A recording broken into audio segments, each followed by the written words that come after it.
So magandang araw, magandang hapon, magandang gabi. Depende po yan sa time zone ng ating lugar at sang sulok man tayo ng ating mundo. Sana'y nasa mabuti tayo na kalagayan at walang sakit-sakit ang lahat. Sa mga kababayan nating OFW at mga kababayan natin na nandyan sa Pilipinas, babang palang araw sa ating lahat. Okay, so mga kababayan ko, well, tuloy-tuloy lang tayo sa ating balita dito na mga tamang balita at sagutin ang maling informations na ipinapakalat ng mga fake news peddlers, ng mga anti-Marcos, lalong-lalo na ng mga kwanggol na mga vlogger mga kababayan. Yes, dapat silang sasagutin. Bakit? Kasi paghahayaan natin sila na lagi pong naninira araw-araw kay PBBM at sa Marcos Administration, sa katagalan mga kababayan, ang kanilang mga paninira ay maging totoo yan sa mata ng ibang tao. So dapat silang sasagutin kasi ang bagong Pilipinas, bawal po ang mga sinungaling. At siyempre, kasama niyo ba rin si Sir Ivan, ang pinakabulol na vlogger sa balat ng YouTube, pero bibigay sa inyo ng mga totoo at mga preskong balita na kinukuha natin sa ating kapitbahay na social media. So magandang buhay sa ating lahat mga kabayan and a happy Thursday sa ating lahat. Okay, so before tayo mag-start mga kabayan, well syempre as usual, i-check muna natin kung sino ba yung nakapasok sa ating top 5 commenters doon sa ating last vlog. At sila po itong tinatawag po ng mga keyboard wars mga kabayan. At andito sa listahan, ang nanguna po si Eduardo Cartera. Meron siyang 73 na mga comments. Nandiyan rin po si Robel Ferrer Official. Meron siyang 65 na mga comments. Shane Sibal. Meron siyang 15 na mga comments. Amy Joaquin. Meron siyang 46 na mga comments. And Rose B. Meron siyang 28 na mga comments. So again, sa kasamas po sa ating mga keyboard warriors o yung mga nakapasok po sa ating top 5 commenters. Thank you so much. At syempre, pasalamatan rin po natin ang ating po mga silent viewer dito sa ating channel. Thank you so much. And also, doon rin po sa ating mga viewers na lagi pong nagla-like, lagi pong nagsishare ng ating mga video dito sa ating channel. Again, thank you so much. At syempre, i-acknowledge rin po natin ng ating po mga channel members. Nandyan sila si Eva Ponsalan, Pusong Inami, Edmond Castillejo, Barbara Butler, Lia Ann, Gold Digger, Samuel Membrado, Cosmo Defender, Fiz Calante, Racet Ruel, and Bia Bibar. Pasalamatan rin po natin ang nabigay sa atin ng super thanks. Thank you so much sa name na user. Nabigay siya sa atin ng 125 pesos. So, pasensya po. I really don't know sa yung name makabayan. Kasi nga, nakikita natin dito sa kanyang YouTube handle, only user po na name. So, pasensya po. Sana i-update natin ating pangalan makabayan. Well, anyway, meron naman pong tutorial dyan po sa, dito po sa YouTube na kung paano po natin i-update or papalitan po ang ating mga YouTube handle. Okay? At syempre, nandyan po kasama natin ating mga early birds. Lagi pong nakaabang po sa mga vlog na Sir Ivan. Nandyan po sila si Mama Cres Hernandez from North Carolina, USA. Hi to Liz Flores, Erwin Sinoren, Romana Manuel. Hi to Jeline Quezon, Nonoy Florin Hills from Mandawi City, Cebu. Hi to Tinkerbell, Ing Gementiza, Wilma Malabanan, Florifi Gumapang, Amy Sarino, Maria Mendasiplon, Leonardo Manansala, Monflower, at saka nandyan rin po si Ralis Carlinga. Okay, so kumusta ang lahat mga kabayan? How are you today? Well, sana po okay ang tipagising ngayong umaga, energetic tayo at meron tayong good vibes po na aura makabayan. So, but don't worry, kung doon po sa mga lonely kayong araw at saka medyo giniginaw po makabayan, painitin ko po ang inyong mga umaga kasi marami po ngayon na naman po mga gunggong na mga naninira po sa ating Pangulong PBBM makabayan. But don't worry, nandito na po lagi si Sir Ivan, lagi po nakabantay sa kanilang mga ginagawa po na hindi maganda makabayan.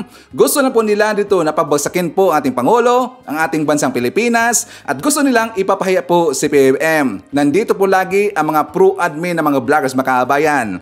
But anyways, before that, siya nga pala makabayan. Makailang times na ba si PBBM nagkaroon dito ng state visits doon po sa ibang lugar? Yung mga working visit makabayan, I think mga 23 times na ba, if not mistaken. 23 times, babasahin ko lang makabayan para hindi tayo magkamali.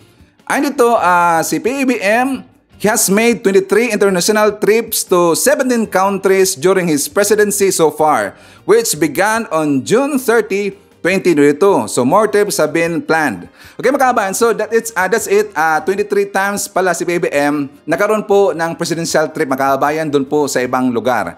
So alam niyo po, dyan po sa 23 times, bakit ko yan pinag-usapan natin dito? Kasi nga, very unusual at first time nangyari mga kabayan na, di ba, every time po nakaroon dito or merong presidential trip po si PBBM sa ibang lugar, ang lagi pong OIC or caretaker po dyan sa Pilipinas mga kabayan, di ba si BP Inday Sara? Di ba? Halos lahat po ng mga trips po ni BBM doon sa ibang lugar, si BP Sara po ang kanyang caretaker diyan sa Pilipinas. Pero may nangyari mga kabayan, very unusual kasi nga si PBBM, 'di ba? Lumipad na po siya kahapon. Pupunta siya doon sa Amerika para po dito sa trilateral po na summit. Meron silang meeting po doon po sa taga-Japan, sa Amerika, kay Biden, at saka meron pang ibang po na lugar mga kabayan. Siyempre, para ho yan sa maging malakas pa ating relasyon po ng ating bansa doon po sa ibang lugar mga kabayan, especially po sa taga-bansang Amerika. So, alam niyo ba, ang itinalaga po ni BBM bilang caretaker at OIC sa Pilipinas, 3 mga kabayan. Yes, 3 po. Sino sa Sir Ivan? Siyempre si BP Sara, si E.S. Bersamin, at saka yung taga-DAR Secretary mga kabayan, si Estrella III yata yon. 3 po ang naging OIC for the first time. So ang ibig sabihin ito mga kabayan, kung isipin natin, merong trust issue dito, si BBM po dito kay BP Sara mga kabayan. Di ba? Correct if I'm wrong.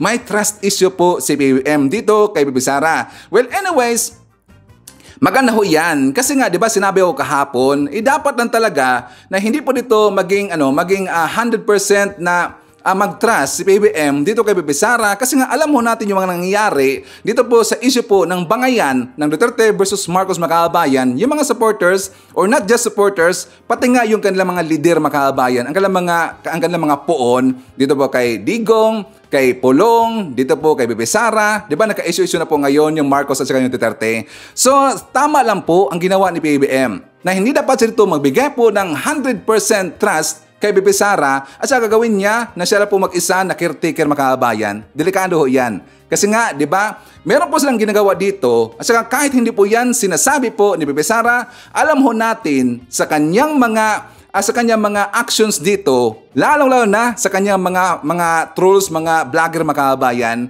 na meron silang ginagawa dito na destabilisasyon na ginagawa, paninira, mga fake news, lalong-lalo na kapag tumira sila ito ng fake news mga kabayan, magpapalabas sila ito ng mga fake news, yung spliced video, yung latest, di ba, ipinipahiyan na si PBBM para sasabihin po dito ng mga nakita po ng video na yon na pangit po ang attitude po or character po ni PBBM. Kasi nakita nila daw ang totoong pagkatao ni PBBM mga kabayan. Pero tayo pong mga Marcos, tayo pong kayo pong mga loyalista, kasi hindi naman po loyalista si Sir Ivan mga kabayan. Honestly, totoo yan, hindi po loyalista si Sir Ivan. Bakit? Ayaw ko pong sabihin na ako po'y loyalista. Kasi nga, ang word po na loyalista mga kabayan, sa hindi po nakakaalam, napakalalim ho yan. Hindi yan basta-basta na sabihin mo lang na support ako ngayon kay BBM, ipinaglaban ko sa BBM, dito po sa aking platform, ako na po'y loyalista. Hindi po ganun mga kabayan. Iba pong level ang ipinaglalaban po ng mga loyalista. Lalong-lalo na noon mga kabayan na halos po makipag-gurguran, makipag-giitan, talaga ipaglaban nila yan si PBBM, ang mga Marcos. Ganun po kagrabe ang ginawa po na effort ng mga loyalista. Nakalatay na po sa kanilang mga kaugatan, nandiyan na po sa kanilang mga dugo ang pagiging loyalista mga kabayan. So I will not consider myself as a loyalista. But it's up to my viewers na sila ito yung magbansag sa akin, mag-label sa akin na si Sir Ivan ay isang loyalista. Pero kapag ako magsasabi mga kabayan, ayaw ko pong iangat aking bangko na ako po'y isang loyalista. Hindi po ako si pambansang loyalista mga kabayan. Gonggong yun eh.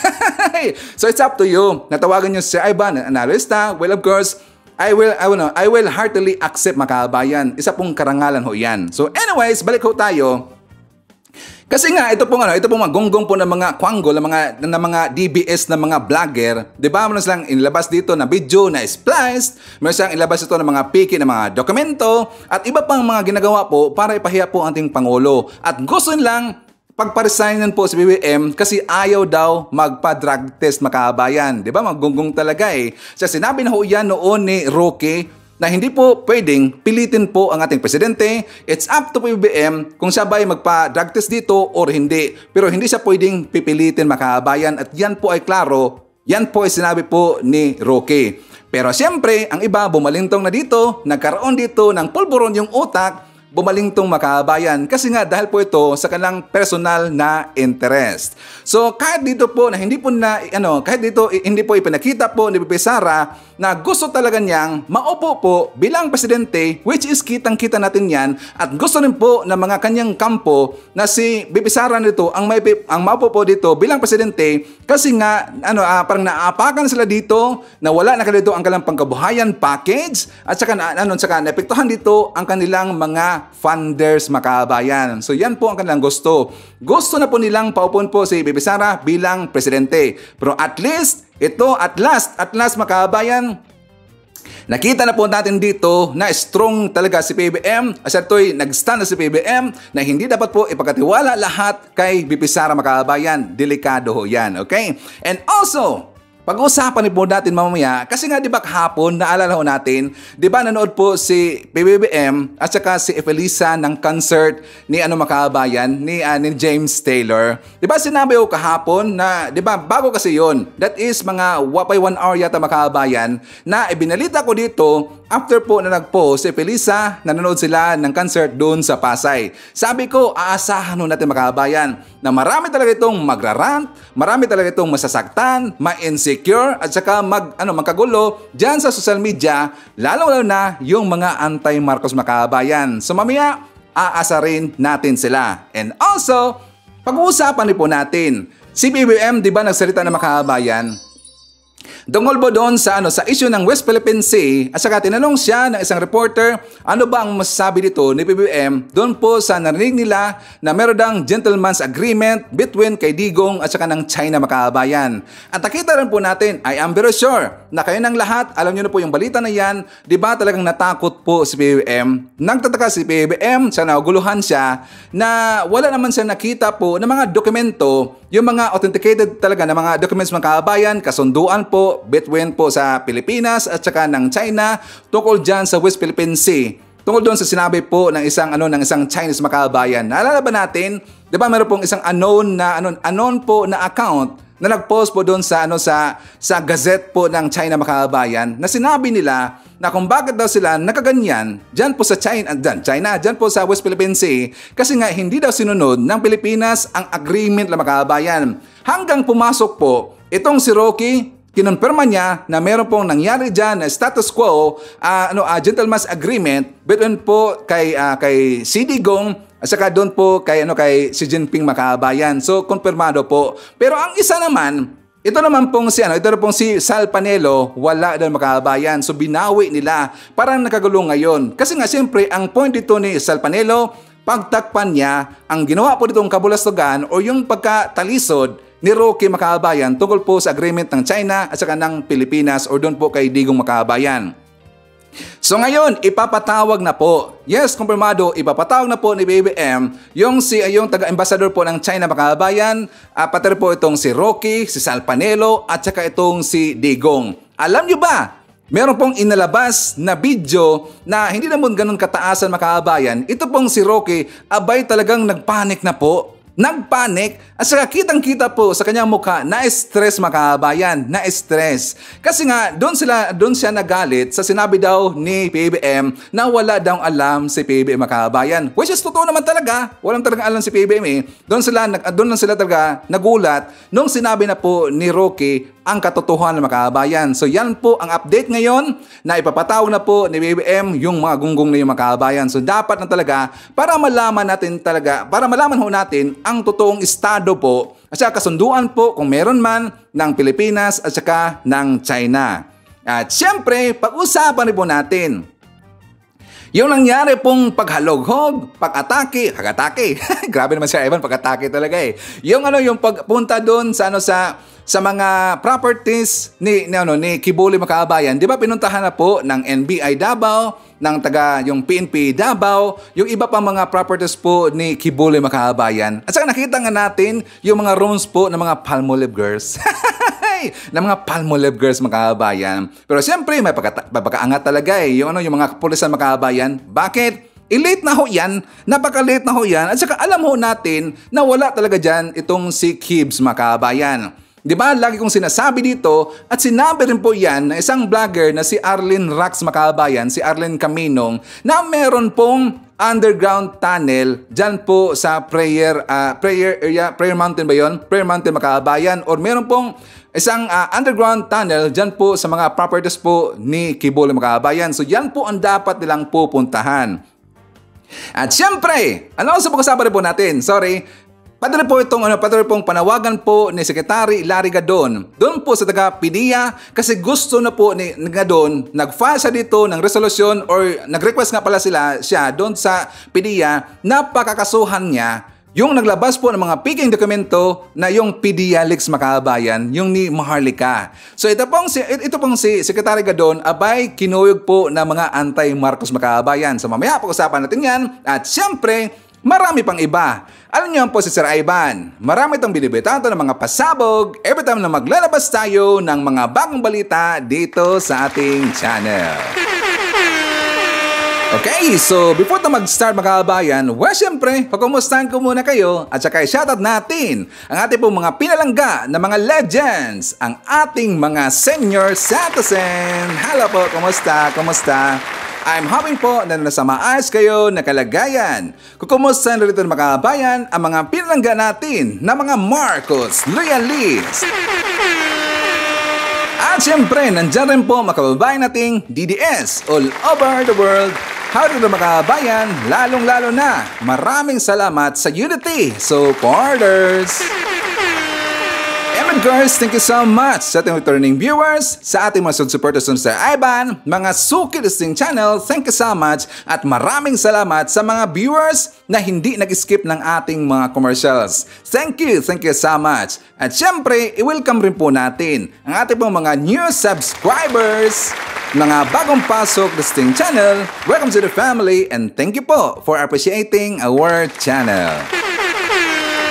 At syempre, i-welcome rin po natin ating pong mga kababayan pong mga viewers, mga pinklawan at saka yung mga dilawan. At lalong-lalo na, yung mga haters po ni Sir Ivan, welcome po dito sa ating channel, dito po sa ating mga vlogs everyday. Welcome po ang lahat mga kababayan. And also dun po sa ating mga bagong viewers, sana po konting favor lang na kahit konti lang, hindi po natin skip po ang ating mga advertisement mga kababayan. So, dyan lang po maka-benefit si Sir Ivan, dyan po sa ating mga, sa hindi po ninyo, pag-skip po nating advertisement, kahit panoorin po natin ng konti, at least meron ng pong konting compensation si Sir Ivan. Okay? So, para po magiging active lagi si Sir Ivan. Okay? And also, meron po tayong join button dyan sa baba. Kung gusto nyo po maging membro po ng ating channel members, at meron po dyan dollar sign na heart sign na super thanks. So anyways, wala namang sapilitan ho yan. It's up to you mga kababayan. Kasi hindi lang po tayo si Badong. So anyways, una po sa ating pag-uusapan mga kababayan, well, siya nga pala, before anything else, gusto ko muna pong i-greet ang ating pong mga kababayan pong mga kapatid po na mga Muslim. Assalamualaikum at saka Eid Mubarak po sa ating lahat mga kababayan. So, dahil nga, ginunita po ng ating kapatid po na mga Muslim, mga kababayan, yung pagtatapos po ng Ramadan. So, ginunita nila yung Eid al-Fitr.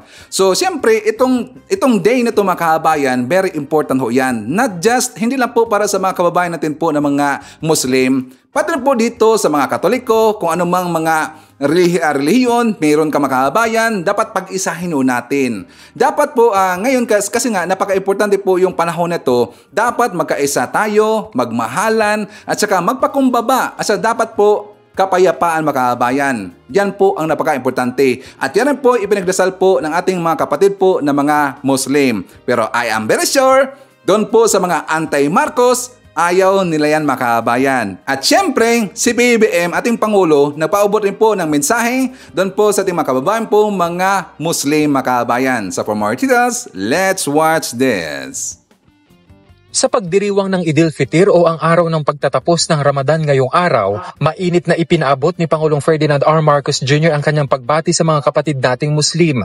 Ayon sa Pangulo, pagkakataon ng araw na ito para magpasalamat dahil sa panibagong espiritual na pagkakataon matapos ang pagsasakripisyo.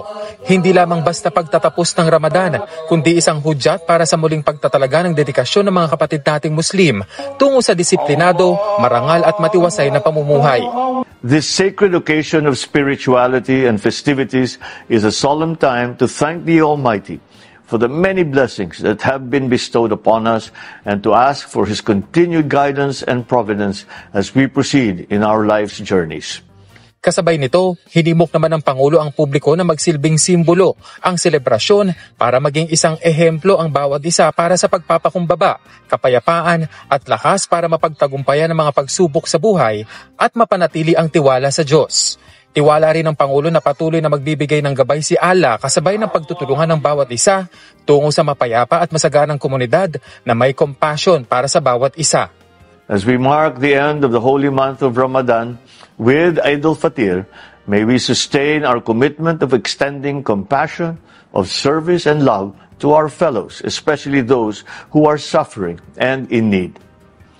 Let selflessness, empathy and generosity, values that we share across all faiths, also guide our every word, action and endeavor, so we may bring forth a more harmonious and kinder society under a bagong Pilipinas. Sa harap naman anya ng iba't ibang paniniwala at filosofiya, umaasa ang Pangulo na mananatiling nagkakaisa ang lahat para sa pagkamit ng mas progresibo at matibay na bansa. Binigyang diin pa niya ang kahalagahan na manaig ang pagmamahalan sa kabila ng pagkakaiba-iba kung saan madadaig ng pananampalataya ang pagdududa at takot, habang ang pagkakaisa ay mas malakas kumpara sa dibisyon at hindi pagkakasundo.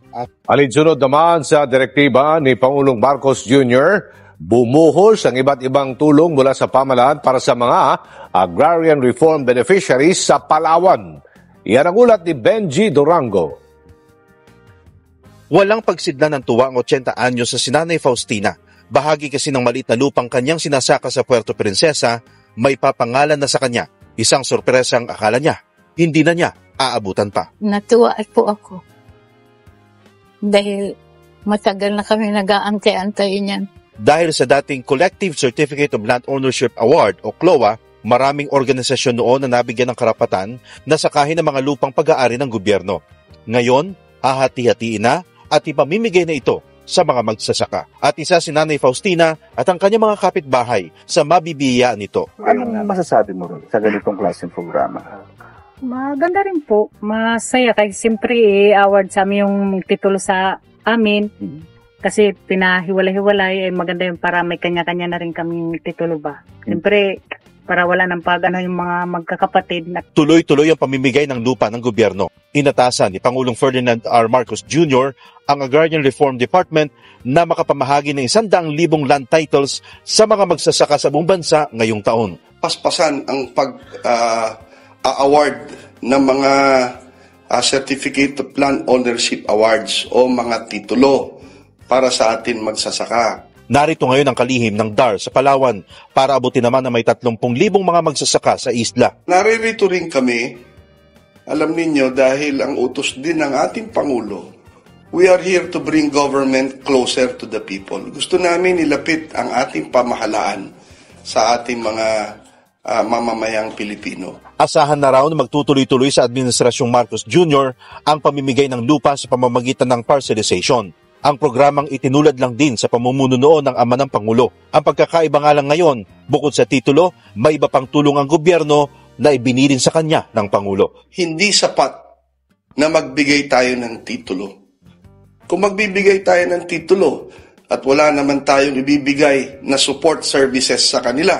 Ang tinutukoy ng kalihim ay ang farm-to-market roads, training at machineries and equipment. Sa malalong Binasbas, Palawan, may bagong dating na sorpresa sa mga magsasaka. Isang 6-wheeler truck na maaaring kargahan ng tao at ng mga produkto. Ang DAR Palawan namimigay ng tulad nito sa mga nasa listahan ng Agrarian Reform Beneficiaries. Utos pa rin ng Pangulo na tulungan ng mga gaya ni Mang Lovie Men na pagsasaka ang kinabubuhay. Ipinagyabang pa niya sa akin ang regalong natanggap.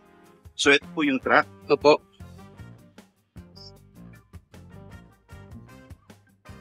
Ang laki! Nagbigay na ito ni Pres Pongbong. Oo nga. Bagong Pilipinas. Si Mang Lovie Men at ang 200 miyembro ng kanilang kooperatiba ay kabilang sa mga grupong tinutulungan ngayon ng DAR Palawan. Sa katunayan, pang-5 na ito sa kanilang natatanggap. Nauna na ang 3 traktora habang hinihintay ang 2 pang harvester. Lahat tulong sa kanila ng gobyerno. Ito nakapaluwag sa amin, nakapaangat ng co-op namin. Sa panahong ito, mahalaga raw ang pagtutulungan ng lahat at ang pagpapaunlad ng buhay ng mga magsasaka ang sagot para sa pangmatagalang kapayapaan, lalo na sa mga probinsya. Para kahit sa anumang hamon, kayang harapin, katuwang ang gobyernong anumang oras ay handang tumulong. Okay, so congratulations po doon po sa ating mga beneficiaries na nabigyan po ng tulong ng ating gobyerno, pati po ng Dharma Kabayan. So dito po sa ating channel, dito po sa ating mga bagong viewers, ipapakita ko dito sa inyo yung mga programa po na ginagawa ng ating Pangulo, ng ating gobyerno, mga ahensya po sa ating gobyerno, kasi yan po ipilit pong pinagtatakpan ng mga anti-Marcos Makabayan. So dito po sa ating channel, kay Sir Ivan, makikita nyo lahat ang mga ginagawa po ng ating gobyerno Makabayan. Okay, so anyways, naumpisahan na po natin ng good news Makabayan. Ipapakita ko po sa inyo yung inilatag po na programa, plano po ni BBM para po masolusyonan po yung traffic dyan sa Pilipinas Makabayan. So for more details, let's watch this. Kaliwat kanan naman ang mga planong inilalatag ng pamahalaan para mabawasan ang problema ng bansa sa trapiko. Hinikayat din ni Pangulong Marcos Jr. ang lahat na magipagtulungan sa pagpapatupad ng mga solusyon. Iyan ang ulat ni Kenneth Paciente.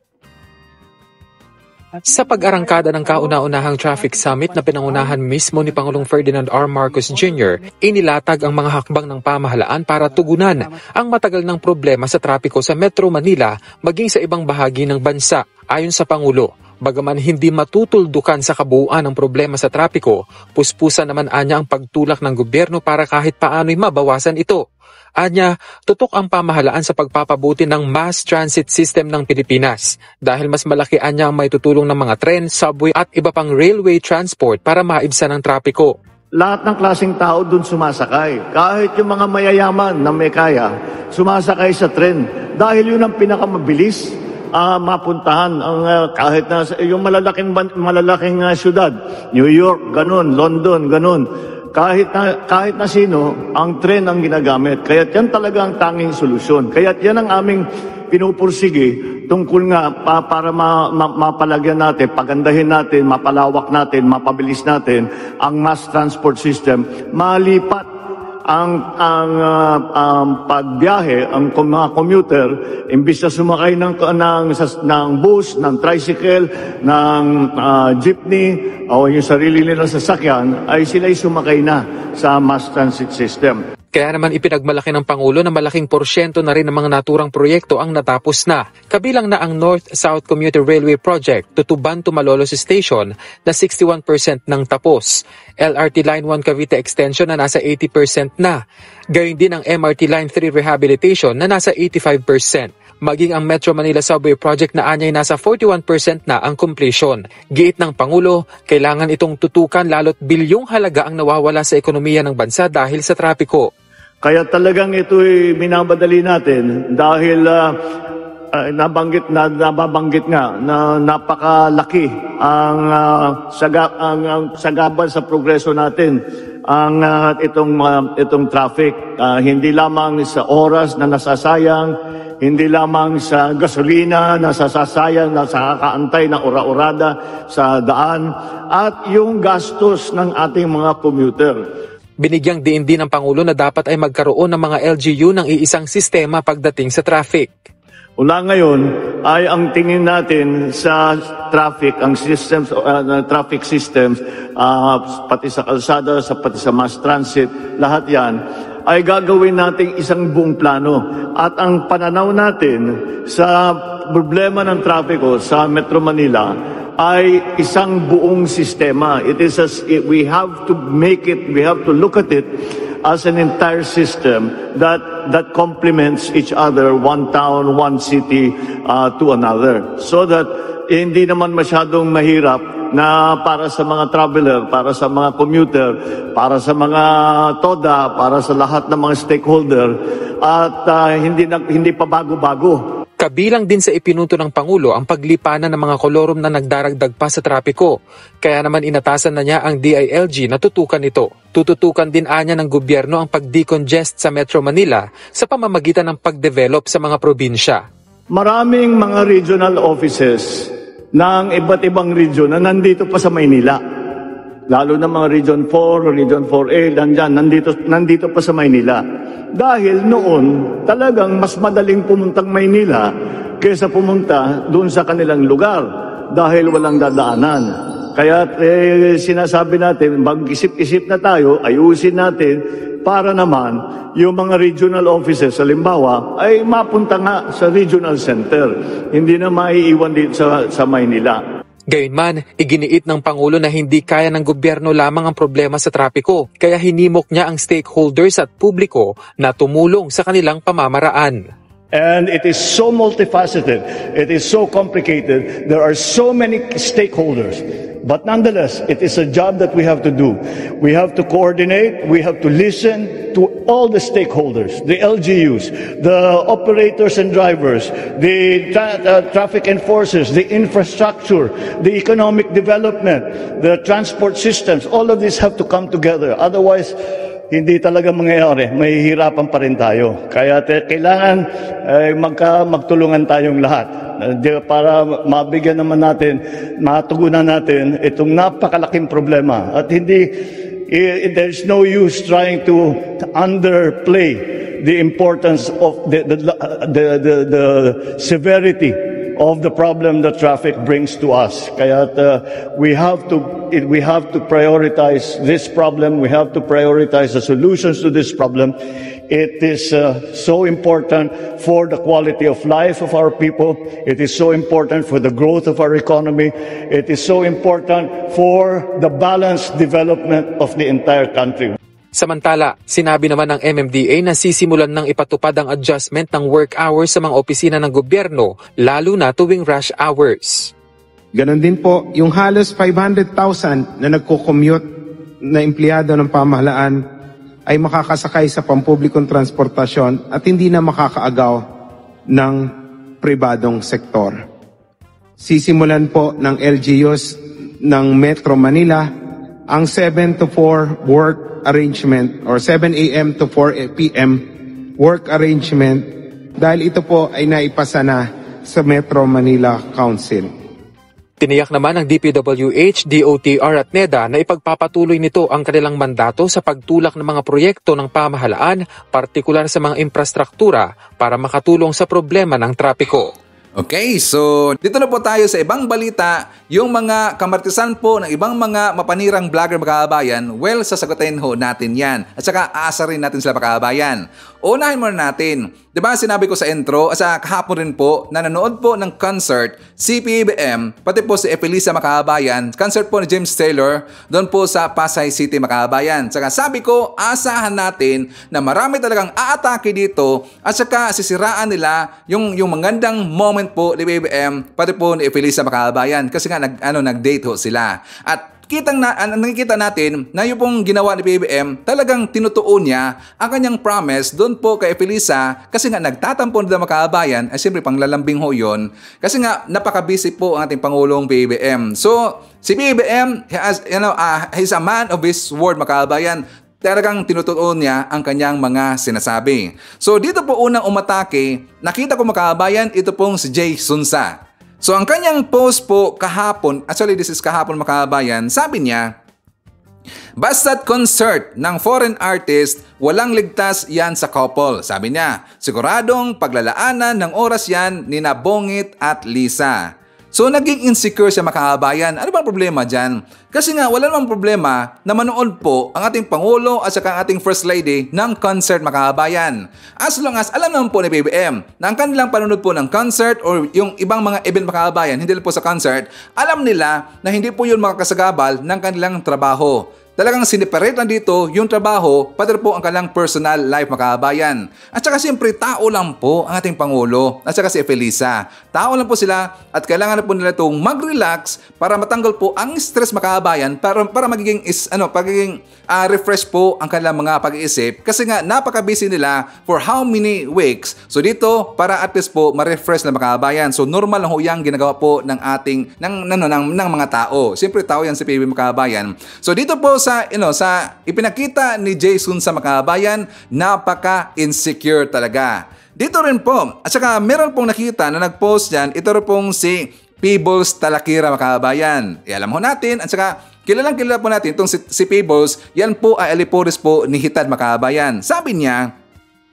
favorite song ko na kanta ni James Taylor. Sus ko, ano na, naging itsura ko, kakapala ng lupa para pagtaguan sa gera daw. Sabi niya, relax na muna ako today sing James Taylor song kasi pagod na pagod ako, kita naman sa fest ko, di ba ang haggard ko na, saka inuubo daw sa makabayan. Talagang noon pa naman haggard talaga ang mukha niya ng Peebles makabayan. Kailan ba naging fresh yung mukha po ni Peebles makabayan? Kasi kapag ikaw po ay anti-Marcos at lagi ka pong tumitira, naninira po na walang dahilan po sa ating Pangulo at sa ating gobyerno, talagang magkahagard po ang ating mukha makabayan. Bakit? Lahat po ng mga mapanirang tao at meron pong maitim na budhi, talagang magkaka-stress sila at talagang kukunot po ang kanilang mukha makabayan. Magiging stressful po ang kanilang mga mukha. So normal ho yan. So doon po sa mga mapanirang tao, lagi po napapalabas po ng mga fake news. Asahan ninyo talagang bibilis po ang inyong pagka-idaran. Ano tawag sa Tagalog yung idar makabayan? Maging edad na. Yun ba yun? Basta yung makabayan. Okay, so sabi rin po dito ni Talakera. Paano na lang kung lahat ng paborito niyang singers mag-concert daw dito dyan po sa Pilipinas makabayan? Walang problema ho yan. Para sa akin, no problema ho yan.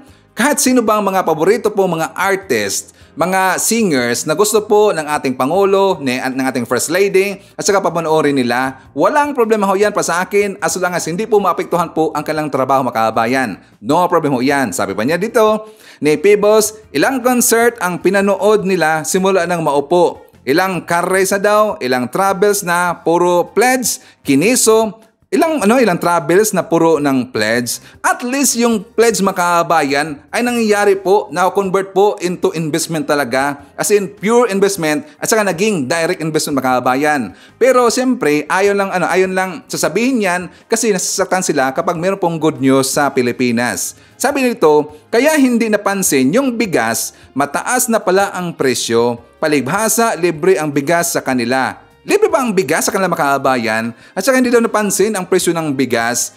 Tinatrabaho yan ng ating ahensya, ng ating Pangulo, lalo na si PBM at saka ng Department of Agriculture makabayan. Tinutugunan yan. Hindi kasi nila nakita po yung mga balita na kung saan ano bang hakbang, mga countermeasures na ginagawa dito sa issue po ng ating mga rice production. Kasi kapag marami pong rice makabayan or dadami pong ating rice production sa Pilipinas, siyempre asahan natin bababa po ang presyo po ng ating bigas dyan sa Pilipinas. At dito na po sa post po ni Claire Diaz makabayan. Asali ito si Claire Diaz, kababayan ko to. Kababayan to pero may pagka-og talagang utak Sabi niya, maujod, asa na ang bugas na tag 20? Nasaan na daw yung bigas na tag 20 makabayan?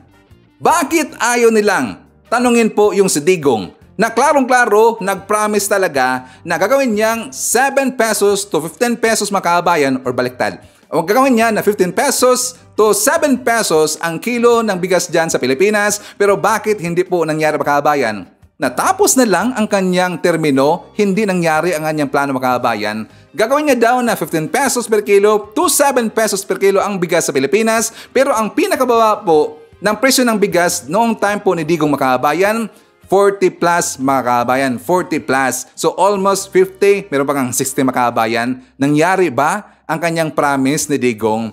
Dapat yan po ang itatanong nila kay Digong. Di ba? Pero kay BBM, hindi naman promise yan. Aspiration. Aspiration, ambition ho yun. Hindi po promise. Pero itong si Digong, nag-promise mga kabayan. So yan po ang pagkakaiba ni BBM tungkol dito at saka ni Digong dito po sa issue po ng bigas mga kabayan. Okay?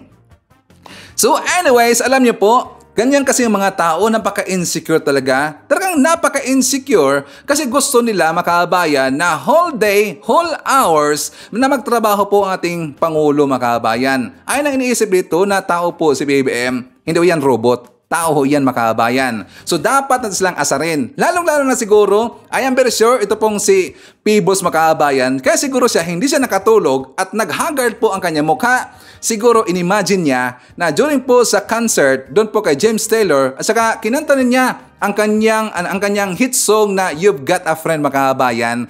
Tsaka inimagine niya, ngayong kanta na to, siguro nakahag na si PBM kay Efelisa. Kasi siyempre ang kanta po, You've Got a Friend makabayan. Di ba? Dapat asarin natin. So kapag kinantan ho yun, you just call out my name and you know wherever I am, I come running, yeah, to see you again. O diba, kung marinig na makabayan, saka ma-imagine nila, talagang magkaka-stress lang makabayan, di ba? Kasi nga kitang-kita natin, napaka-sweet po ni BBM doon po kay Felisa makabayan.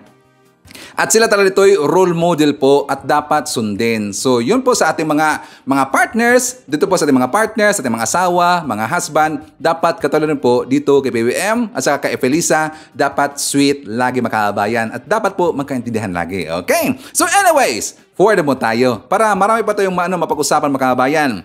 Kasi nga, unahin natin dito, sa issue po kay di ba nag-rant po si Maharlika makabayan nung narinig nila na sinabi po ni Secretary Larry Gadon na kung bakit daw laging naninira po ito pong si Maharlika, nagpalabas po ng peking dokumento ng PDEA makabayan. Di ba sinabihan mo siya ni Larry Gadon na wala daw pangkain itong si Maharlika makabayan. Kasi ang ginagawa daw dito ni Maharlika for the views na lang po. At para maintindihan natin, let's watch this. Secretary, hingi lang po sana kami ng reaction ninyo dun sa dinibank ng PDEA na peking mga dokumento na nilalabas ng isang vlogger sa Amerika. From the start naman talaga naman halata naman na peke yun. At alam nyo naman, siguro yung naglabas noon naghahabol lang ng views.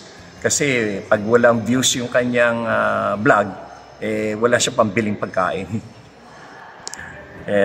Ganon. Pinagkakakitaan niya yun nagpapa-controversial na kahit na kasinungalingan, talagang ginagawa niya para may pambili siyang pagkain. So ayan, so nang narinig ho yan makabayan ni Hitad, syempre nagka-stress kagad si Hitad makabayan kasi kung maalala ninyo, di ba tinira niya si Secretary Larry Gadon na wala dang kwenta ang kanyang hinawakan daw na posisyon makabayan. Yung namimigay lang daw ng pagkain, ng bread, ng milk doon po sa mga kabataan makabayan. Tapos sabi niya walang kwenta daw yung trabaho ni Secretary Larry Gadon. At saka alam nyo kabayan, buti na lang siya po ito'y dinibank at saka sinupalpal po ni Secretary Larry Gadon na yung mga ginagamit po o yung funds po na ipinabibigay po na bread, yung tinapay, yung gatas, yung oatmeal, doon po sa mga kabataan makabayan, hindi po yan funds galing po sa gobyerno. Bangkos, yan po ay galing sa SM makabayan. So ibig sabihin, nag-sponsor po dito po sa programa po ni Larry Gadon yung pong SM makabayan. Doon po napahiya talaga si Hitad. Napahiya po. 'Di ba? At least alam mo natin na tumutulong dito yung SM. Tsaka dito po sa programa po ni Secretary Larry Gadon makabayan. So asahan po natin na marami pa pong mga kabataan po na mabigyan po ng tulong dito po sa programa po ni Larry Gadon makabayan. So alam niyo ba? So nung narinig ho yan ni SAS makabayan, ito pong sinabi po ni Larry Gadon na dahil po daw sa views at wala nang makain po ito si Maharlika, kaya lagi daw nagpapalabas po ng fake news makabayan. So sabi po ni SAS, sabi niya, Maharlika has risked everything. Sabi niya, I was afraid for her when she started criticizing BBM's foreign policy.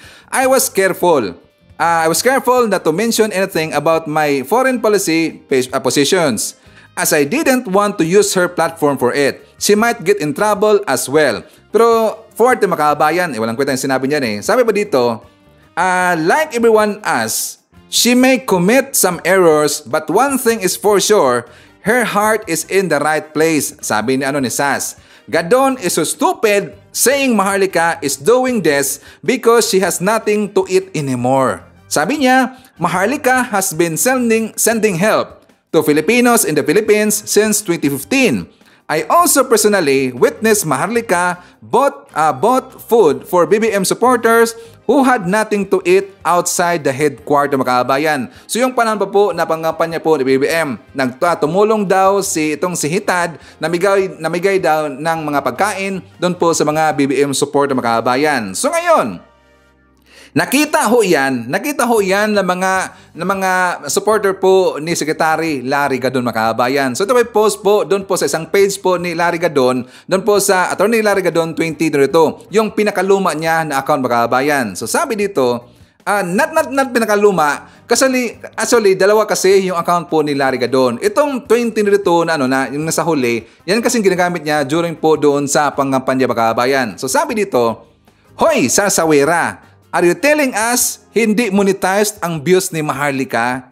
Yan si Maharlika, ang daming patotsada at kasinungalingan binabato kay Secretary Larry. Pero isang linya lang ni Atty. Gadon na kailangan niya ng views, pangkain, apektado na kayo. Sabi niya, inagawan siya upuan ni Atty. Gadon sa inauguration ni PBM. In my picture, nasa isang table lang sila, boom, huli, pero di kulong. Kasi totoo niya makaabayan. Actually, na-cover ho yan, na-vlog ho yan ng ibang mga vlogger, mga pro-BBM. Si Biyahin ni Koy makaabayan, sa kapatid po yung si Joshua Corpus yata yon, na kung saan, ito pong si Hitad, nag-rant siya during po sa inauguration po ni BBM kasi daw, nung umalis siya sa table makaabayan, pagbalik niya, wala na siyang upuan. Then she found out na kinuha daw ni Atty. Larry Gadon makaabayan. Sabi niya, pero ang totoo, hindi pala kinuha ni Atty. Larry Gadon. Bagkos magkasama ho sila sa isang table makaabayan. Nung dumating po si Atty. Larry Gadon, meron talaga siyang upuan para sa kanila makaabayan. May mga pangalan na nga yun. Meron bang pangalan?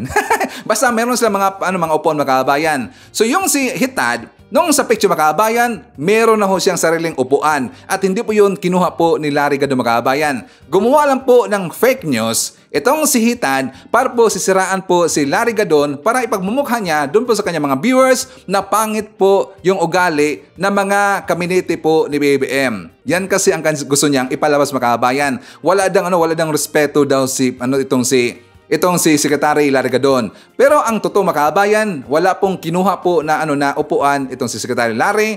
Yan po ay gawa-gawa lang po ni Hitad makaabayan. At dahil pa dito, tapos pinagkakalat isang pirasong tinapay daw pinamimigay ni Secretary Larry, may oatmeal at saka gatas bawat isang bata. Boom, huli na naman pero di kulong.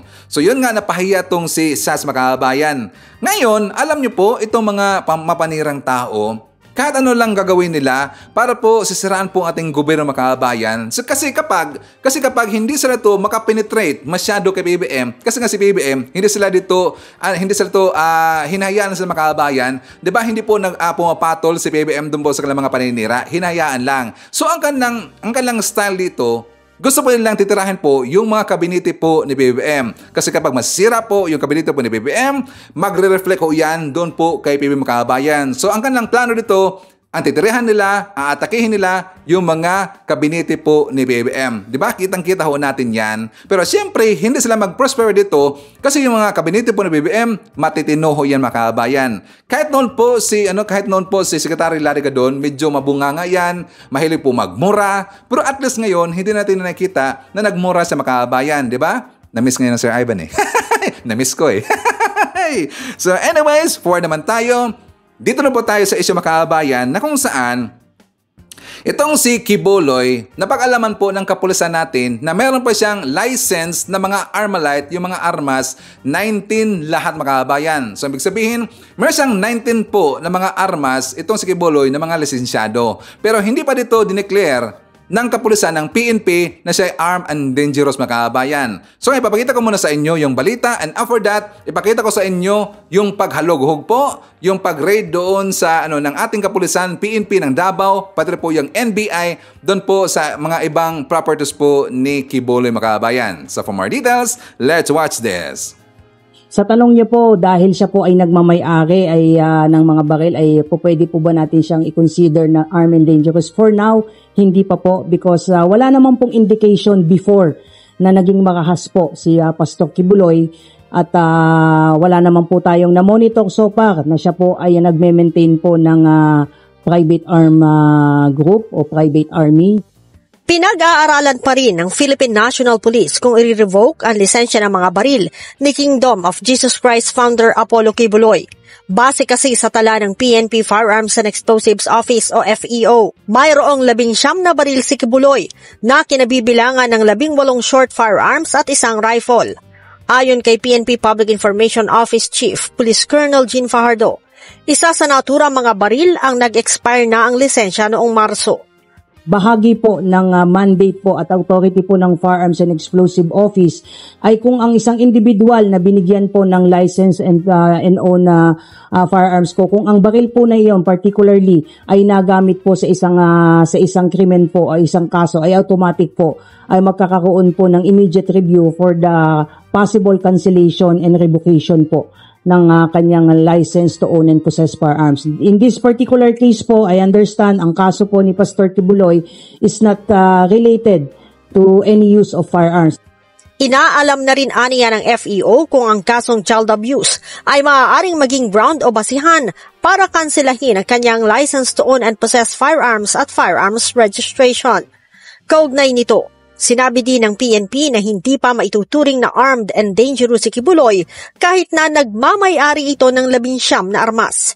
Sa ilalim po ng batas, ang isang individual o isang grupo or association ay entitled po na magmay-ari po ng baril ng more than 15 firearms, provided po ay ma-meet po niya yung mga qualification and requirements under Republic Act 10591. Particularly po yung siya po ay gun collector, siya po ay miyembro po ng gun club at iba pa pong mga parameters and requirements na kailangan niyang comply.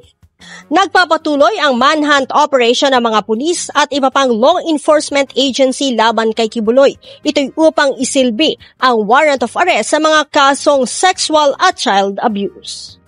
Kapag tayo po ay nagsasagawa po ng mga police operation, these things are being considered also. But like I said before, na ang gusto natin, kaya ayaw nating magbigay po ng mga ibang specifics pagdating po doon sa mga implementation is ayaw natin na mahaluan ng anumang kakakasan or anumang gulo kung sakasakali po na iserve na po natin itong mga warrant of arrest na inisyu po laban po kay Pastor Quiboloy. We are still hoping and praying na maging mapayapa po yung pagsuko niya. Okay, so ipapakita ko rin po sa inyo mga kabayan, yung pong pagsugod, yung pag-raid po ng kapulisan natin dyan sa Davao City, doon po sa mga properties po ni Quiboloy mga kabayan. So for more details, let's watch this.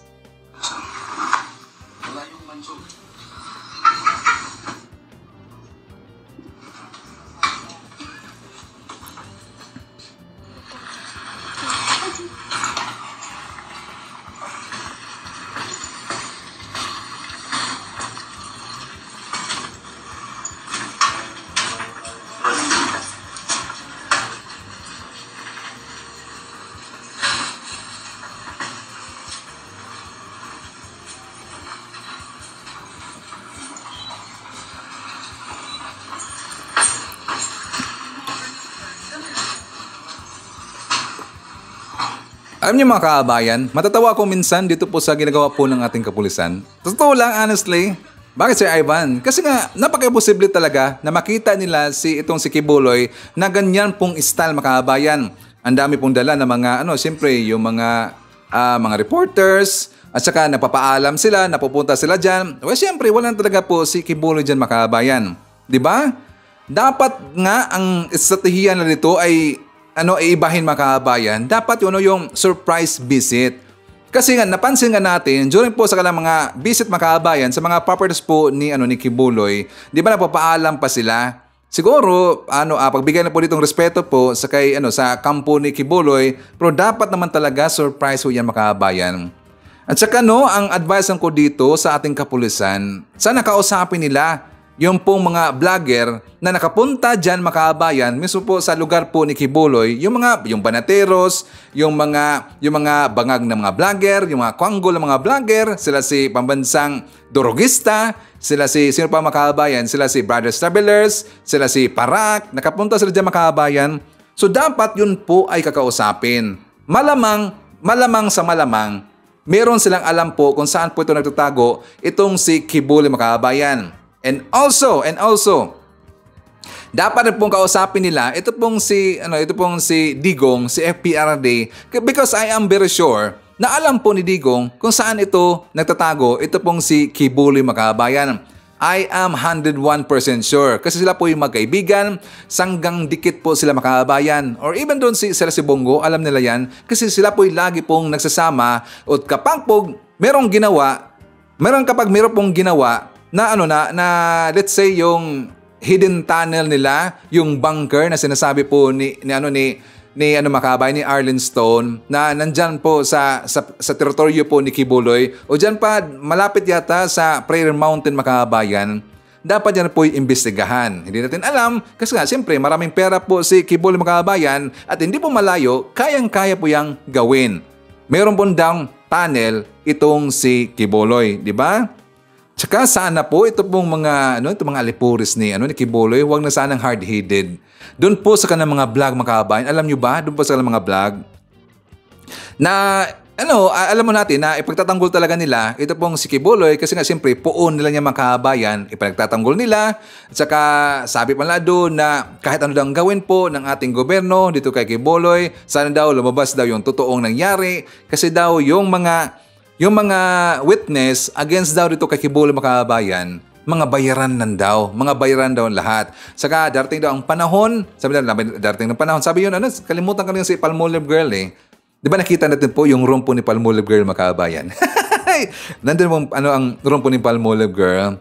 So sabi pa nga nila na na hindi daw makatao yung ginagawa po ng gobyerno dito daw kay Kibuloy. Kasi nga gusto lang palabasin, untouchable itong si Kibuloy, mga kabayan. Untouchable daw. At wala daw ang karapatan yung ibang tao na ganyanin daw ang kanilang puon. Kasi nga, ang kanilang ginagawa dito, itong si Kibuloy ay parang naging Diyos na lang, mga kabayan. Diyos-Diyosa na. Kasi sila po yung nauto dito ni Kibuloy. Diba? So dapat dito po sa ating kapulisan po, sa ating NBI, dapat meron silang ibang estratehiya, mga kabayan. So, kapag manlaban po itong si Kibuloy, alam na ho natin.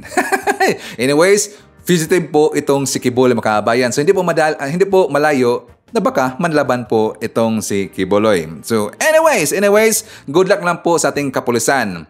So, before po tayo mag-jump po sa ating next topic, shout out natin, nandyan po si Romel Ordonez, Esther Romero, Angelita Holsinger, Priscilla Ramel from Hawaii, nandyan po si Alex Lamsen from Hamilton, Ontario, Canada, nandyan po si Nancy Flores Santos, Rostico Arciula, Aurora David, Modesto Oligo, nandyan po si Emmy Mapalad, hi to Daniel Lloret, Laids Ruel, Arnie Larnaldo, hi to Dom Sabio, at saka shoutout daw sa mga taga-Albay, lalo na sa Pulanggi.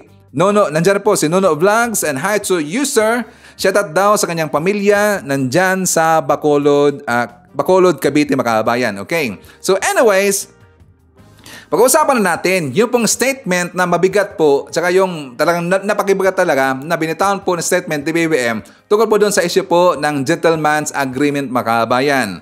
So, before ako magbigay po ng ating opinion, ipapakita ko muna sa inyo yung sinabi po ni BBM. So, for more details, let's watch this. Kukomprontahin ni Pangulong Bongbong Marcos ang Chinese ambassador para alamin kung meron nga bang gentleman's agreement sina dating Pangulong Rodrigo Duterte at Chinese President Xi Jinping. Nasa frontline ng balitang yan si Maricel Halili. I am horrified by the idea that we have compromised through a secret agreement the territory, the sovereignty, and the sovereign rights of the Philippines. That is something we still have. Ganyan kabigat ang pahayag ni Pangulong Bongbong Marcos sa sinasabing gentleman's agreement ni na dating Pangulong Rodrigo Duterte at Chinese President Xi Jinping. Si dating presidential spokesperson Harry Roque ang nagpalutang ng kasunduang yan. Dito, napag-usapan daw na tanging tubig at pagkain lang ang pwedeng dalhin ng Pilipinas sa BRP Sierra Madre sa Ayungin Shoal. Pero tinabla si Roque ng isa pang dating presidential spokesperson ni Duterte na si Attorney Salvador Panelo. Aniya, nagsisinungaling ang sino mang nagsabing merong gentleman's agreement. Kaya ngayon, pati si Pangulong Marcos nalilito kung ano ba talaga ang totoo. From the former administration, iba-iba ang sagot eh. Sabi ng isang official, dating government official under the previous administration, there's no such agreement. Sabi naman ng isa, no, there is and we should honor it. Sabi naman ng iba, maganda yan. Sabi ng iba, hindi maganda yan. Hindi pa namin alam kung ano ba talaga yung agreement na yan. Nakarating na rin kina Roque at Panelo ang sinabi ng Pangulo na horrified siya sa umano'y gentleman's agreement. Pareho nilang pinanindigan ang kanilang mga naunang pahayag. Horrified siya kung totoo. Pero 4 na kaming cabinet members nagsasabi, yung mga present sa state visit, at wala naman yung nagsasabing meron. Kung meron nga, talagang labag sa interes ng bansa yun. Yung agreement po ay para nga parehong partido, China at Pilipinas, ay rerespetuhin ang status quo. Walang bagong dagdag sa mga installation, walang gagalaw. At dahil nga po dyan sa kasunduan na yan, wala pong nawalang teritoryo sa atin, wala pong sinurrender na soberenya, wala pong sinurrender na sovereign rights. So kung meron man, sana sabihin ni PBBM. Para makumpirma kung totoo ba talaga o hindi ang Duterte-Xi agreement, ipinatawag na ni Pangulong Marcos sa Chinese Ambassador to the Philippines, Wang Xilian, para siya na mismo ang magpaliwanag tungkol sa sinasabing kasunduan. Sino ba talagang kausap? Anong pinag-usapan ninyo? Was this an official thing or was it a personal thing? Dahil wala kaming record. Kahit saan ka tumingin, walang record. So sikretong ginawa lahat ito. Nakakapagtaka nga eh. Kaya it's not a good situation. Mangyayari daw ang pulong sa pagbabalik ng ambassador sa Maynila mula Beijing. Sa ngayon naman, papuntang Washington DC sa Amerika si PBBM para sa makasaysayang trilateral summit. Kasama sina US President Joe Biden at Japanese Prime Minister Fumio Kishida.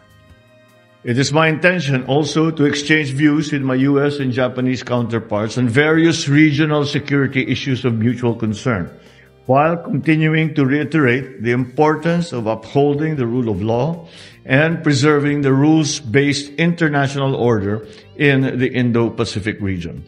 To work through the details. Sa briefing ng Washington Foreign Press Center, sinabi ng White House na magandang timing ang mangyayaring trilateral summit para magpahayag ng suporta ang Japan at Amerika sa mga nangyayari sa West Philippine Sea. Bago ang summit, nagsama-sama na ang tatlong bansa pati ang Australia sa naval exercises sa West Philippine Sea noong nakaraang linggo. Okay, so sino dito ang excited makaabayan na magkakaharap-harap na ito pong ambassador po ng China, si Roque, si Panelo at saka si Digong makaabayan? Sino excited? Please comment down below. Ako makaabayan, excited talaga ako eh. Para makita natin po yung sino nagsinungaling doon. Kasi nga, iginigiit dito ni Panelo na wala daw makaabayan. At saka sabi pa nga niya na kasama daw siya ni Digong during po sa state visit makaabayan. Sa wala daw nangyari na agreement, pero po kay Digong at saka sa presidente po ng China makaabayan. Pero ang maganda dito, inamin po nito ni Roque at iginiit niya makaabayan how many times na meron talagang agreement po itong si Digong at saka itong presidente po ng China makaabayan. So dyan natin po makikita kung sino to nagsasabi na totoo at sino to nagsasabi po or nagsisinungaling makaabayan, di ba? So anyways, before tayo mag-jump po sa ibang video makaabayan, isa naman natin. Nandyan po si Biyahe ni AJTV from South Korea.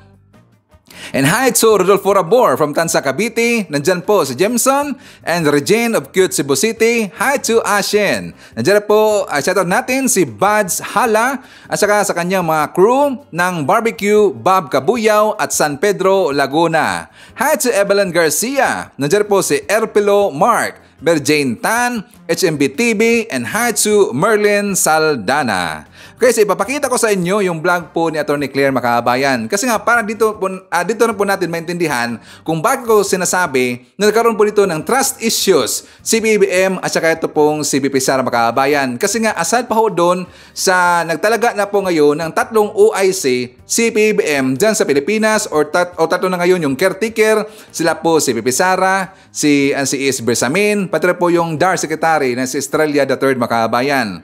So, for more details, let's watch this.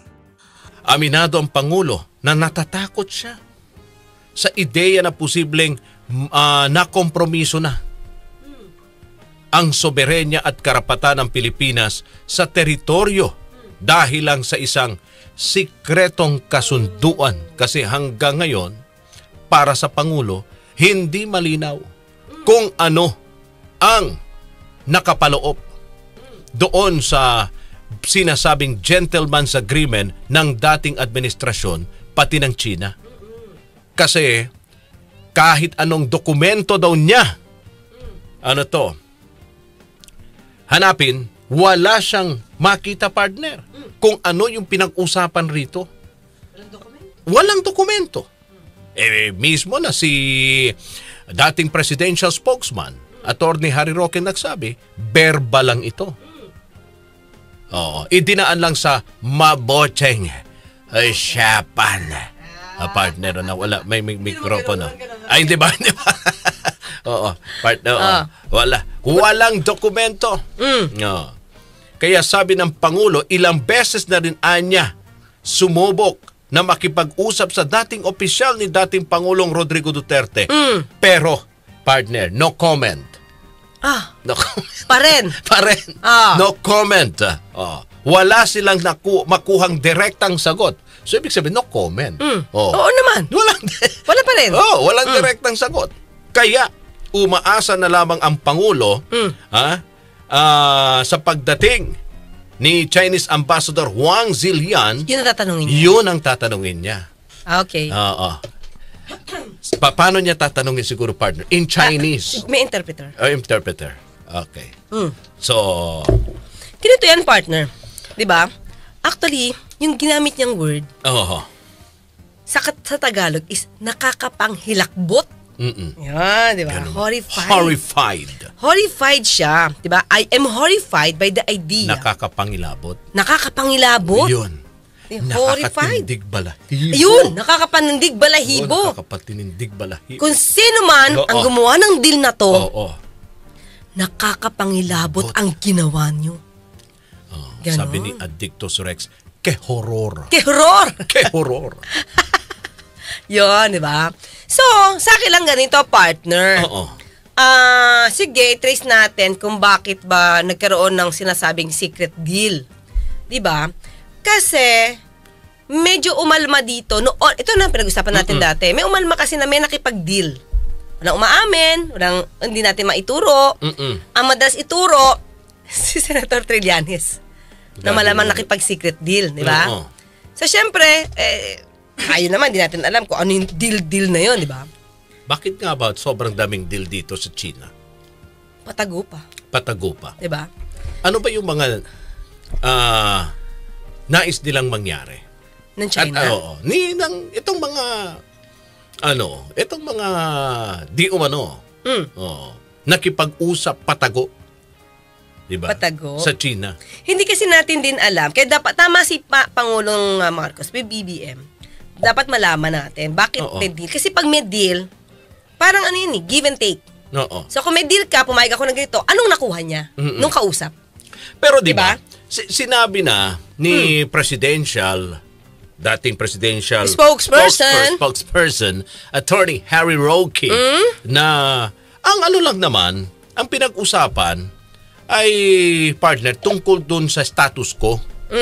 Okay? Hindi tayo po pwedeng magdala ng mga construction material para sa pagsasaayos doon sa dilapidated na BRP, Sierra Madre. At ang China din, hindi po pwede magtayo ng struktura dyan sa Ayungin Shoal. Ang Pangulo medyo duda pa rin doon sa sinasabi ni Attorney Harry Roque. Kaugnay sa gentleman's agreement ng dating Pangulo pati ng China. Okay. Bago kasi nagsalita itong si Attorney Harry Roque, nagkaroon siya ng revelation. Nagkaroon ng issue, nagkaroon ng news partner na kasi medyo pumiyok kasi yung Chinese official, anonymous. May sinabi siya na ang China ay nakipag-deal at si Pangulong Duterte nakipag-deal.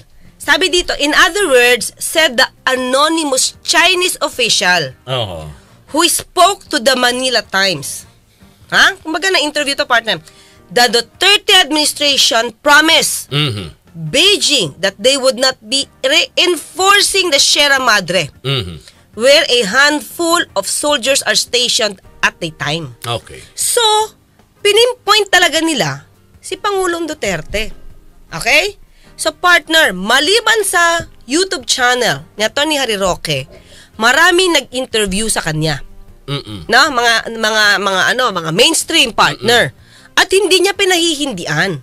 Kino-confirm niya na panahon talaga ni Pangulong Duterte nagkaroon ng deal. Pero hindi niya sinasabing secret deal. It's gentleman's agreement. 'Di ba? So ngayon, partner, ang sa akin lang, okay, ilang araw yung nagpass, ilang araw yung tawag dito, partner? Lumipas. 'Di ba? Ilang araw yung lumipas, hindi nagsasalita si Pangulong Duterte. Until may nagsabi na dapat paimbestigahan.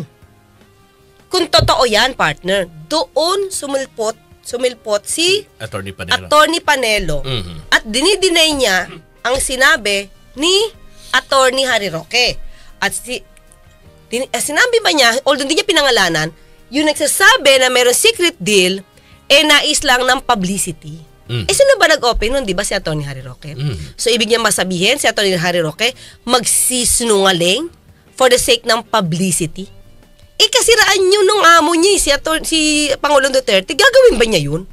Of course not. Diba? So ngayon, anong tinanong niya daw si Pangulong Duterte? Sabi na Atty. Panelo, may deal ka ba? Wala.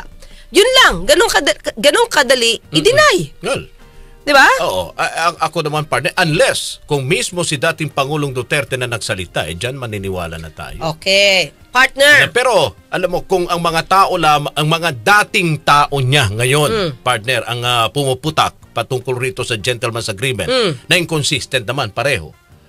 Sinasabi ni Attorney Harry Roque, mayroon. Sabi ni Attorney Panelo, wala. Pero yung tao na sinasabi nila involved rito sa gentleman's agreement, hindi pa nagsasalita, hindi natin alam. Partner. Kung anong katotohanan dyan. Maliban kay Attorney Harry Roque, may Chinese official na nagsalita. Sabi nga ni DND Secretary, kung hindi ako nagkakamali nung nakarang araw, mukhang sinasakyan nila itong issue ng gentleman's agreement ng China. Nauna si China nagsalita nag-follow up lang si Attorney Harry Roque. Okay, maliban dyan, partner. Sinabi ni Attorney Harry Roque na nakita niya yung mga video clips at ito naman ay sinang-ayunan din daw itong tungkol sa status quo ni dating DFA Secretary Alan Cayetano. At binanggit niya rin ang pangalan ni DND Secretary Delphine Lorenzana. Okay? Parang tahimik, wala din tayong naririnig na statement mula sa kanila. Di ba? Kung hindi totoo to, di dapat nagsalita na sila. Deny it, partner. Diba? So ngayon, kung papaimbestigahan to, ay dapat lahat silang apat. Kasama. Duterte. Pero tingin ko, kaya pinadeny-deny na ito na Atty. Panelo para there is an excuse for ex-president not to attend. Diba? Ay, wala nga yan hindi yan totoo. When in fact, pero partner, siya naman yung tinuturo. Tanungin kita, sa tingin mo, ang Pangulo ngayon, wala pa siyang hint? Impormasyon? Meron na. Wala pa siyang nakuhang partner rito? Detalye? Okay, siguro napaka-ano lang yan. play safe lang di si Pangulo Oo. Duterte. Ayaw niya may masaktan. Oo. Kasi syempre, ang hirap din magsalita nang wala pa siyang kompletong ebidensya. Oo. But I think, intel niya, Oo. meron yan. Oo. Sa kanyang reaksyon, horrified. It's by the idea. Sa kanyang Diba? reaksyon. Sabi niya kasi, ang hirap naman kasing malaman yung totoo. Oo. Kasi paiba-iba yung mga sinasabi nila. Oo. May isang official dati na sinabing meron. May Oo. naman isang official din dati na sinabing wala. Oo. So, we have to know. Oo. Diba? Ngayon, ang kakusapin niya ngayon, syempre, yung yung sa embassy, Chinese Oo. embassy dating dito sa Pilipinas. Ito, magsasabi ba din ito? Of course. Magsasalita ba din? Oo. Syempre, bakit? Pabor sa kanila eh. Oo. Alam ka naman, i-deny niya. Oo. Diba? Kaya nga kami nang gagalaite kasi hindi kayo sumusunod sa deal. Oo. Kung sabihin nila, ay, walang deal. Ba't kayo nang gagalaite? Ba't kayo nang gagalaite sa ayun Pero show? dapat bang sumunod ang administrasyon hindi. sa deal? Hindi. Oo. Sinabi naman ni Pangulong Marcos, meron man o wala, hindi nila yan susundin. Walang deal-deal sa kanila because we have the new administration. Oh, exactly. Pero kasi, it's better to investigate. Para malaman natin kung sino ba talaga yung Judas. Diba? Sino yung Judas sa Pilipinas? Dapat malaman natin yan. So talagang dapat maimbestigahan. Ano-ano pa ba yung deal na hindi natin alam? Well, ang partner, dapat talagang alamin. Kung sino? Yung nakapaloob sa deal na yun. Wala, verbal lang, partner. Oo. Kaya nga gusto malaman ni PBBM, anong klase bang deal yan Oo. na sinasabi nyo? Oo. Ito ba personal na deal nyo lang dalawa? O may kinalaman ba ang gobyerno dito? Meron ba kayong pirmahan? Anong meron? Oo. Anong naging kapalit din? Siyempre, dapat malaman, anong naging kapalit? Ba't nakipag-deal sa inyo yung ganyan? Kasi kung yan ba ay para sa kapakanan, di ba? Ng natin, partner, ng bansa natin. Oo. Kasi, siyempre, ang rito, ang pinag-uusapan, interest partner ng ating bansa dito sa ipinaglalaban natin. Diba? Yun lang yun eh. Kung yan ba ay para sa interest ng ating bansa. Yes. Anong deal ang yan, naging diba? deal na yun. Oo. Saka ano bang nakuha nung nakipag-deal? Yun ang dapat malaman. Sabi nga ito, partner, ito yung word ni PBBM. Kung ang sinasabi sa agreement na yan ay kinakailangan tayo magpermiso, humingi pa tayo ng permission sa ibang bansa para gumalaw sa sarili nating teritoryo. Sabi niya, mahirap naman siguro sundan yung ganyang klaseng agreement. So, para malaman natin kung i-honor ba ni Pangulong Duterte kung itong gentleman's agreement ito ng Pangulong Duterte, ito talaga niya susundin. Diba? He described it as he is horrified. Diba? Nakakapanghilabot yung ginawa na deal. Parang kung isipin mo yung word na ginamit na horrified, diba? Hindi ka tanggap-tanggap eh. Filipino ka, diba? O sino ka man, Filipino kayo, na lumalabas na binenta niyo yung Pilipinas, talaga namang nakakapanghilabot yung ginawa niyo. Na hindi nga natin alam kung sana itong mga taong nakipag-deal nito, nakukonsensya, partner. Now, partner, sabihin natin, nasaan si Pangulong Duterte, si Pangulong Marcos ngayon? Umalis na ba siya? Umalis kanina, partner. Umalis. Sinong OIC? Si Pangulo, Vice President. This is the right time to ask her. Vice President. Si Executive Assistant, partner. Assistant Executive. Sino? Si Luis Bersamin? Oo. Sila, tatlo. At saka si may isa pa si Lu, at si Dar, Secretary. Silang tatlo. Sa akin lang, partner. OIC Ito, ka. partner ha. Ngayon ko lang din napansin na ang itinalagang OIC tatlo. Na dati-rati pag umaalis si Pangulong dapat Duterte, si ano lang. isa lang. Oo. Di Vice President lang. Anong ibig sabihin nun? Ngayon, ha? Kasi pantay-pantay sila ng... Pantay-pantay. Ang itinalaga niyang Vice OIC partner, tatlo. Hindi niya itinalaga si Vice President na maging OIC na mag-isa. Diba? Tatlo ang ginawa niyang OIC. Yun na yun eh. Sa akin lang, partner, this is the right time. Ano kaya ibig sabihin niya? Walang tiwala? Well, hindi natin alam. Nagtatanong lang. Nagtatanong lang. Hindi kasi partner, di ba? Oo. Ayaw niya magsalita.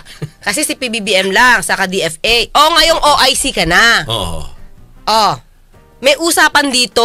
Nagbanggit na si Pangulong Marcos na I am horrified by the deal. Anong say mo ngayon? No comment. Ayun, yun lang. BP Sara. Next question, please. Ay, may ganyan siya, partner. Nakita mo? LGBT issue? No comment. Another question. Mayor, Sara. Mayor pa siya nun eh. Ganito po yung sa LGBT. No comment. Next. Grabe si Atty. Claire Mang-Asar, mga kababayan, no?